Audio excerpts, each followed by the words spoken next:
కానీ all of sudden ఒకరోజు వాళ్ళ సూపర్వైజర్ అంటే మిస్టర్ ఎక్స్ వాళ్ళ సూపర్వైజర్ తనను పిలిచి ఒక క్లీనింగ్ టాస్క్ ఇచ్చారు.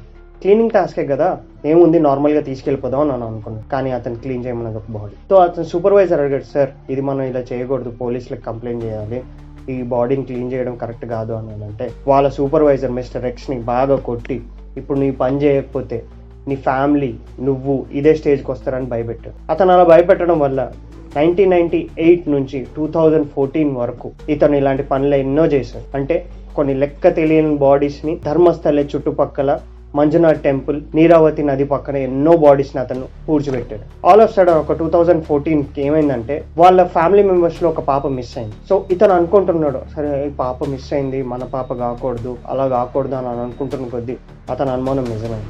ఆ పాప వాళ్ళ ఫ్యామిలీ మెంబర్స్కి అయ్యేటప్పటికి వాళ్ళ ఫ్యామిలీ మెంబర్స్లో ఒక అవ్వడం వల్ల అతను తట్టుకోలేక ఆ జాబ్కి రిజైన్ చేసి అతను ఎవరికి దొరకకుండా మొత్తం ఫ్యామిలీతో షిఫ్ట్ అయిపోయాడు. కానీ షిఫ్ట్ అయిన తర్వాత కూడా ఇతను ఈ బాడీస్ని ఎలా పూడ్చిపెట్టేవాడంటే కొన్నిసార్లు ఆ బాడీస్ మొత్తం బట్టలు లేకుండా, అండర్వేర్స్ కూడా లేకుండా, కొన్నిసార్లు ఎక్కువ శాతం అమ్మాయిలు వచ్చేవి, ఒక్కొక్కసారి స్కూల్ పిల్లలు, చిన్న పిల్లలు, వృద్ధులు, వాళ్ళు కూడా బాడీస్ దొరికాయి. సో ఇవన్నీ జరుగుతుండగా ఇవన్నీ అతను చాలా హాన్ చేసేవి. కొన్నిసార్లు ఆ బాడీస్ ని కాల్చమనేవారు, కొన్నిసార్లు నది దగ్గర పూడ్చిపెట్టేవారు. నది దగ్గర ఎందుకు పూడ్చిపెట్టమనేవారు అంటే నది దగ్గర పూడ్చబెట్టడం వల్ల అక్కడ ఉన్న మట్టి వల్ల అది తొందరగా డీకంపోజ్ అయ్యేది అండ్ అవన్నీ బోన్స్ అనేవి పోయేవి, దానికోసమని ఇది చేయమని చెప్పేవాడు. కాలక్రమేణా ఇవన్నీ ఇలా అవుతుండగా అతను చాలా డిస్టర్బ్ అయిపోయాడు. అతనికి అవన్నీ చేసిన పనులన్నీ హాన్ చేసి